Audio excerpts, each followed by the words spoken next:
Good morning. Paul Healy, Executive Director of the Pennsylvania Principals Association. I'm here with Dr. Eric Eschbaugh, our Assistant Executive Director, coming to you to bring you our weekly webinar in reference to what's been happening and what's been new since we left school in March. So Eric, I guess I'll start off by saying the good news this week, there has really not been anything new that came out since last Thursday. So we don't have to tell you anything new or change courses on anything right now.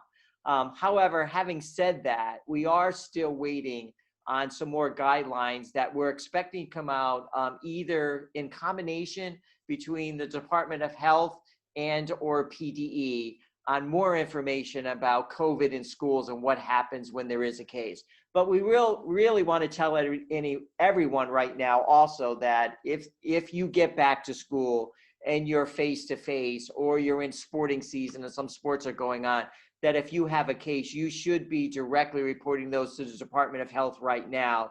And they have assured us that they would be working with individual school districts on next steps for that until we get some more concrete step-by-step guidance. Yeah, I think the challenge is that in the absence of guidelines, school districts are left to make a decision on their own. And I know that there are some school districts that are starting to look at what do we do when we have a possible scenario, how many are a possible positive case, how many possible positive cases require a shutdown, how long should the shutdown be. So it's interesting. We hope that we're going to get more clarification on that. Yeah. So today what we want to talk to you about is just some other reports that have come out. And you may all remember that probably about 3 or 4 weeks ago now, the professional organizations published their own report on considerations in a number of different areas. I'm not going to highlight all those again. You can go back and look at our other webinars to do that.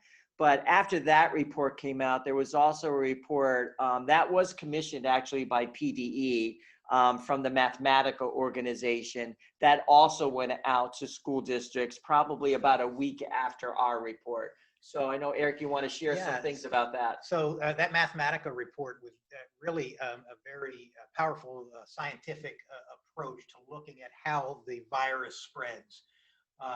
And they presented 7 different scenarios as to how school districts may reopen and the impact those scenarios would have on the spread of the virus. Really, some of the scenarios ranged from doing exactly what you would do before March 13th of 2020, which we're all pretty convinced is not possible, to doing face-to-face instruction, but in a very protected way, to doing some type of a hybrid where you're having a rotating schedule, an A-B schedule of students, or doing totally remote learning. I think the interesting thing that I wanted to point out on this, I know a lot of school districts have worked on their health and safety plans and are presenting their plans for reopening the school year, and many are looking at either some type of face-to-face, a fully face-to-face instruction with protection, or a remote learning environment, or some hybrid of the two.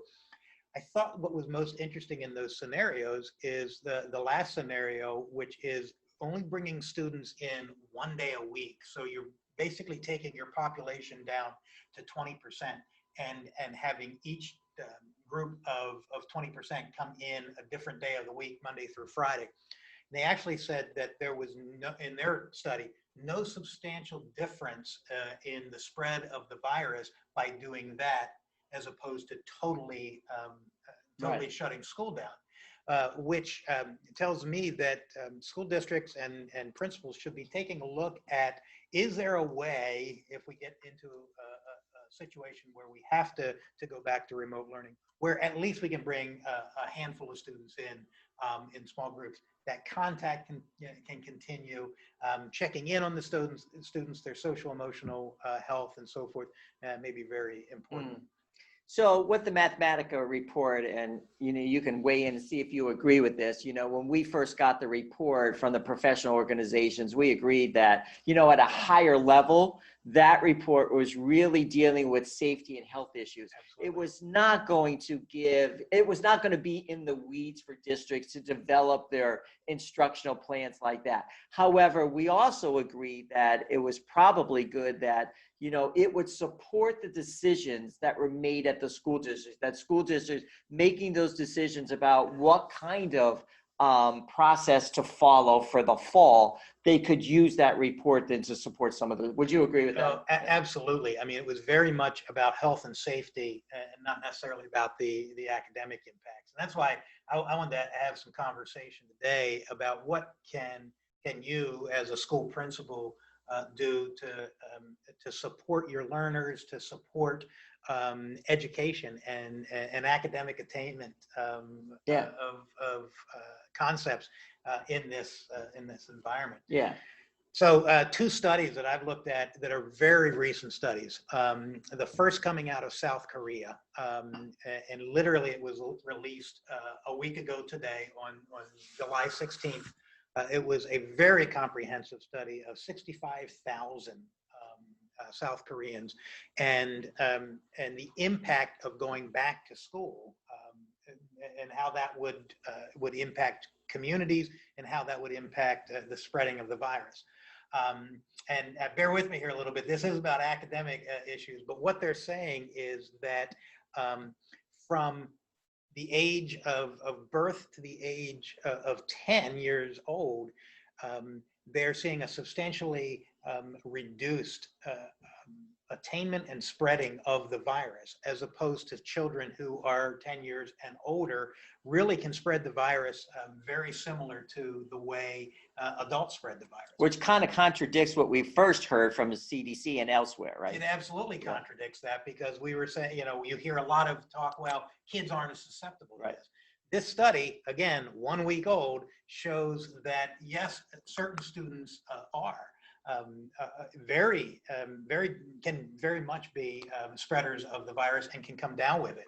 They may not be as sick, they may be asymptomatic, but they may be carrying that virus home to people who are much more susceptible to becoming very ill. I thought what was interesting is it also coincides with what several schools that I'm aware of are doing, and that is bringing elementary age students in full-time, face-to-face, in a socially distanced environment with face masks and so forth. But in the secondary schools, having them do more of a hybrid online approach. We all know that the online approach is not as powerful as face-to-face, but especially in the early childhood. And they're saying that maybe the virus doesn't spread because the kids are lower to the ground, because they don't project. They take baths more often. They take baths more often. Better, in addition, not the 10 to 19-year-olds, right? The less hygiene at that Yes. at that stage. Exactly. And that study says it's really important that the middle school and high school students are taught about the proper hygiene, hand hygiene, about the importance of wearing face coverings, because they may be people that spread the virus even more because they're not as cautious as adults are. They engage in more riskier behaviors than the population under 10. Absolutely. So I thought it was interesting, and I thought as we worked as elementary principals and work with our elementary principal colleagues, it kind of says something about the importance of academic attainment of content, but also the need for us to be conscious of social distancing. Mm-hmm. And what was the other study? Well, the other study came out at the end of June, and it was from a school district in California. It was a relatively medium-sized district, as similar to ours, around 3,000 students. And it was a study funded through the U.S. Department of Education.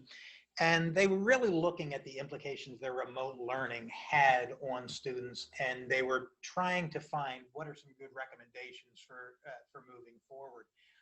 And this really hits on not whether the virus will spread or not, but it's okay. We know that we're going to be offering remote learning in some way, shape, or form in the fall. Maybe it's just a handful of students whose parents aren't comfortable sending them back. Maybe it's in that hybrid model, or maybe it's in a complete closure model. And there were some real implications that I want to talk to you about. I know your specialization in curriculum and instruction, and I wanted to run by some of the implications that they shared. The first one was they found it so important to focus on supporting the students, supporting the learners, and the relationships that are associated with that. In a remote learning environment, how do you do that? What do you suggest as far as supporting them? Yeah, and since March 13th, that has been one of the critical questions that we've had. How do we continue to support the learners? And I think that starts with communication, right? There has to be some type of open channel of communication if we go hybrid or totally remote that the school leader has with the parents and with the community. Whether that's like a weekly thing like we're doing, whether it's blast out, whether it's those robo phone calls that happen, we're seeing a lot of those coming through, is certainly starting with communication. And then making sure that parents know that they have a voice to talk to if they're having concerns about their kids at home, whether that's social, emotional, or academic, that there's still counselors available to make sure that they continue to deal with those. So I think it's communication, and then those processes that are in place from the school level, actually at the school level, that parents know and community know who to contact for what issues. I always felt it was so important to make individual contact with each student in the building. I wonder if you as principals have thought about how your teachers, how your instructional support staff can help you in making those contacts. It doesn't just have to be the classroom teacher who makes that phone call. It could be one of the aides. It could be an art teacher. Making that contact, they found in this study was really important. Yeah, it's that personal phone call, it's that personal touch point that you have to have. Absolutely. And not dismiss that at this point. Yeah, absolutely. The second thing they talked about was providing technology support for our teachers and for our students. That has been such a challenge, and those of you who are part of our membership who are involved in some type of instructional technology, you've had a huge and heavy lift since March. Yeah, that's been a real issue. Probably the number one issue after March 13th is, we were thrust into this situation. And even though you may have had some online courses going on during face-to-face and stuff, no one was really prepared for total online for the entire school district population. So yes, and there were teachers that, really struggled with that, as well as administrators getting that up and running. I would say one of the best things we can do right now is, as we're planning for the fall and getting back face-to-face, our professional development plans, issues, and whatever sessions we have should be on that in case we have to go out again, is that we should putting all of our eggs in one basket and training people. So here's the platform we're using. Here's how we connect. Here's how you upload, so that we're taking teachers through differentiated instruction based on their level of expertise with the technology and making sure that everybody's comfortable using that. One thing that our colleagues who are in the cyber charter schools have really honed in on is instructional design and digital literacy, which are two things that this report says we should focus on. Utilize. We have members of our board that are part of cyber charter schools. We could utilize them to help us with really honing that craft. Yeah. And districts are all over the place. Some districts had a platform prior to March 13th. Yes. Some districts did not. So that puts them further behind the 8 ball to get up and running and then training everyone. So you kind of have to look at where you are as a district, where you are as a school building, and the expertise and comfort level that you have within the district for resources too. The third thing that this California study talked about was the need for home environment support. Yeah. And we know this, we hear it, you've experienced it, parents that say, I simply don't have time to do my job, for my husband to do his job, for the 3 kids in the house to do their work. How do you support the home environment?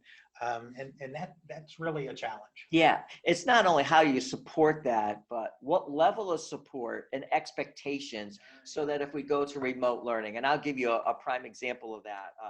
My wife, as you know, is an elementary principal of all kindergarten. And what they soon discovered with the remote thing is parents helping too much. Like the teachers were actually doing the instruction, and the child was sitting there, but the parent was right behind him. And the teacher would ask a question of the child, and the parent was answering. Yeah. So knowing like what are the ground rules, right? What are the ground rules and age specific things that are appropriate and not appropriate? So that runs the full continuum from lack of support being there with your child to too much support. And districts have to think about that. And I wonder if you, as a principal, have really started to outline and script with Right. your teachers something that can go to parents that say, here are our expectations. Yeah. Here's what we want you to do. Here's what we don't want you to do. And here's how it can be manageable in a home environment. Yeah, there have to be some ground rules and some expectations going forward. I think the final implication that came out of this California study really has to do with sustaining the momentum, providing clear expectation for your teachers as to how should contact occur, Right. how often should contact occur, what to do in an environment of that you are seeing a student who is suffering from social and emotional needs. What is your guidance and your psychologists? What are they doing to help in this situation? Have you, as a principal, has your school district started to outline that? Yeah, that's going to be important to include in the plan kind of going forward as well. And we know that all districts are getting ready and getting those plans approved probably at the August board meeting to submit those. And they may change as soon as you get them approved if we get some new information. So we would again remind you that we will be continuing to provide any updates that we have from the Department of Health and or PDE on our website. If you have a question, Eric and I are still available, even though our office is basically closed due to the governor's order that if you could telework, you should be teleworking. So we are, but we are coming in periodically, and also our staff is working remotely. If you call in at our main number, it will direct you to either Eric or I so that we could get with you to answer your questions. So hang in there is the best we can say right now. And again, we're going to stay on top of the issues as they unfold and continue to bring hopefully a weekly webinar as new issues surface. So Stay again, healthy and stay cool in this heat, and look forward to talking with you again. All right. See you all next week. Thanks. Thanks, Eric.